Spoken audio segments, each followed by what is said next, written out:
Hello, this is the case study presentation about High Leverage Practice Module 1. I am Neha Shah.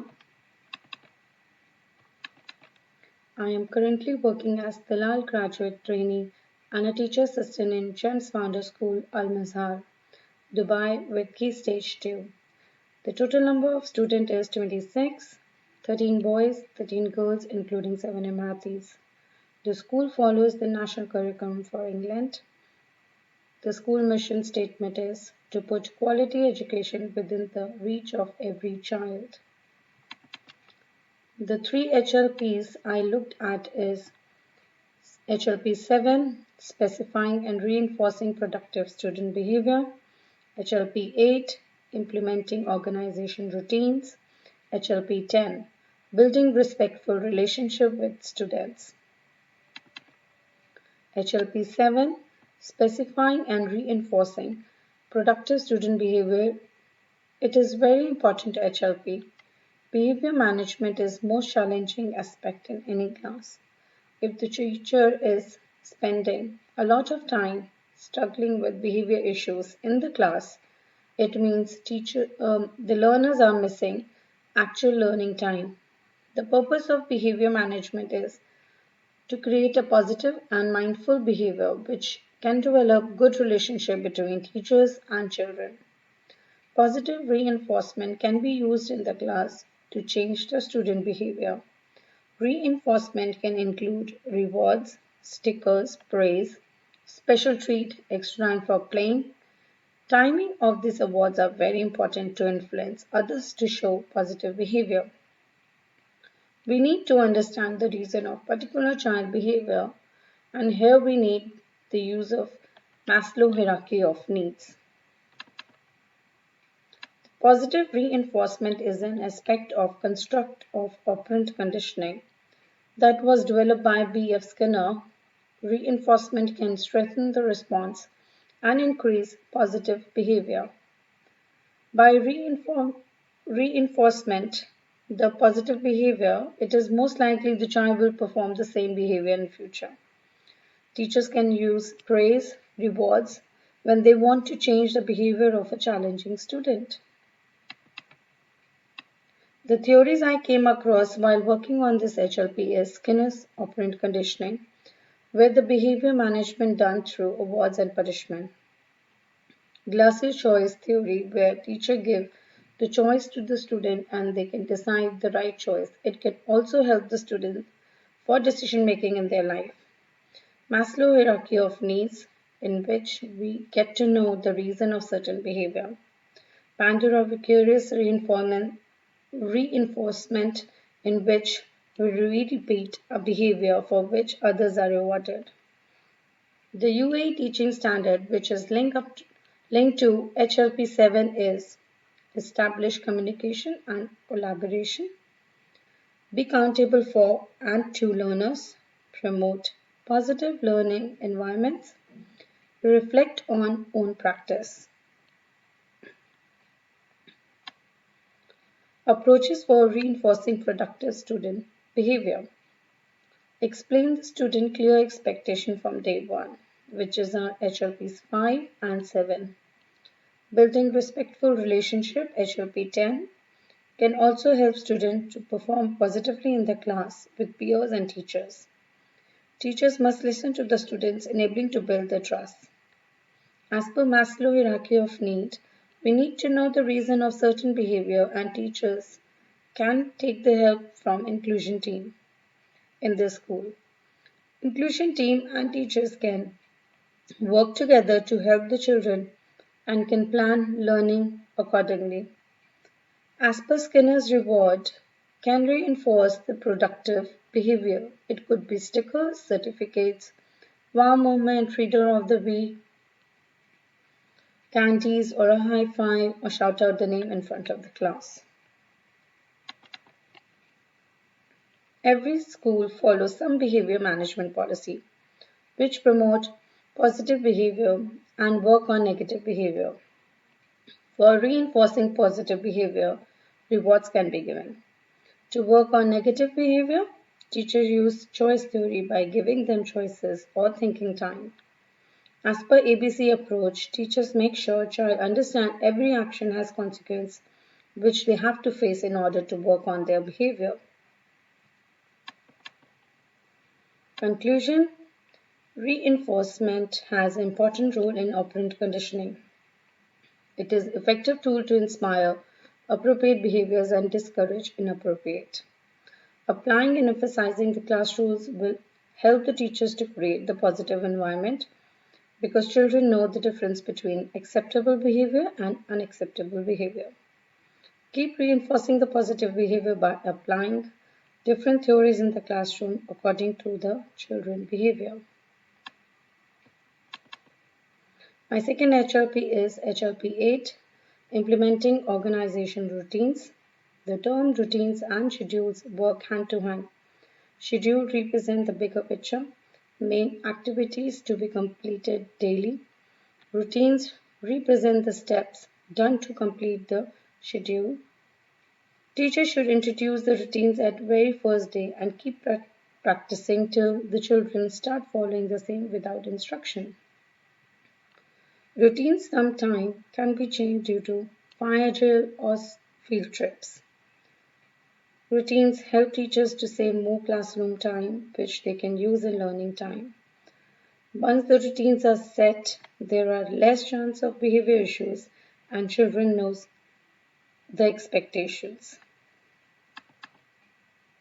The theories I came across while working on this HLP is Ochroke in 2003, which emphasizes good classroom management routines have a holistic impact on children, including their social, emotional, cognitive growth, and reduce behavior problems. As per Mayo's, more structured classrooms promote better learning. Peer interactions create involvement in activities and represent good social behavior. The UAE teaching standard, which is linked to HLP 8, is set high expectation for learners, establish efficient classroom routines, establish a purposeful work ethos with high expectations for learners, manage classroom or logistics to optimize teaching and learning. The FS2 classroom morning routines follows. Student arrive, teacher greet the students. Student put their bag in the cabinet and IDs in the respective boxes next to teacher desk.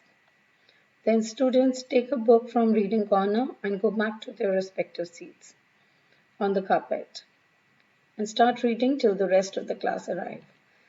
Later, teacher will mark their attendance. Teacher assistant can supervise or help the students to settle down. There are more series of routines which children follow during the whole day. Example, morning song, Nasha anthem, circle time, snack time, toilet routines, outdoor learning time, transitions to activities, so on. Transitions are when children move from one activity to another.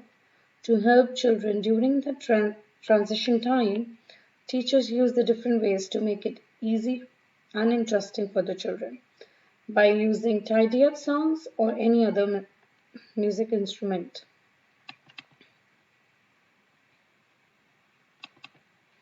Tidy up is a part of teaching as this will develop the sense of helpfulness in the classroom. Labeling is important in every class. This can help the children to be mindful while doing tidy up. Less is more. Keep less items at the start of the year to develop the habit of cleanup. Lead kids to clean up.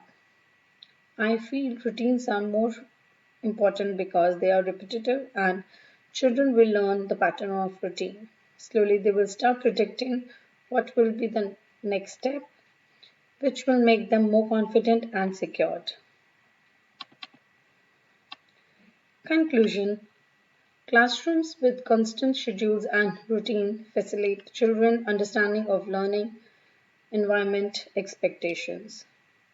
Children who are familiar with classroom schedules or routine more likely to be engaged, attentive, and learn new knowledge. My third HLP is HLP 10, building respectful relationship with students. I think it is equally important. Without developing the relationship, teacher cannot achieve anything. Teacher should be ready to go extra mile to get the student trust. Building a sense of community in the classroom is necessary to foster healthy attitude towards learning.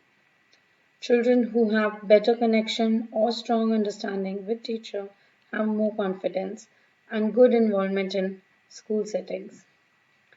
Classroom should be child friendly and activities or resources should be as per child interests. This way they will feel safe, secured and calm in the classroom. The theories I came across while working on this HLP is attachment theory by John Bowlby since start of the year is the most crucial time when the child faces depression issues and teacher should act as gentle as mother. Teacher can welcome them with special note saying welcome to your kingdom. Little personalized note can make them feel happy and secured. Teachers should listen to their baby stories to develop personal relationship. Teacher can ask their interests or hobbies which will help the teachers to plan their learning. Teachers should respect the cultural difference of each student. As per ZPT theory by Vygotsky, children learn more when they are with adult or peer. In this scenario, teachers should engage the maximum with children by asking, how can I help you? What support do you need from me? Etc. The UAE teaching standard, which is linked to HLP 10, is establish communication and collaboration and reflect on own practice. Different approaches for building relationship. Morning greetings, listening time, student data, play interactions, positive attitudes, story time, random act of kindness. Allow children uh, to share their opinions and ideas, respect their cultural background and celebrate it, making time for learning and teaching, treat them equal, allow them to choose, be a part of their own learning, spend more time with them to know their liking or interest.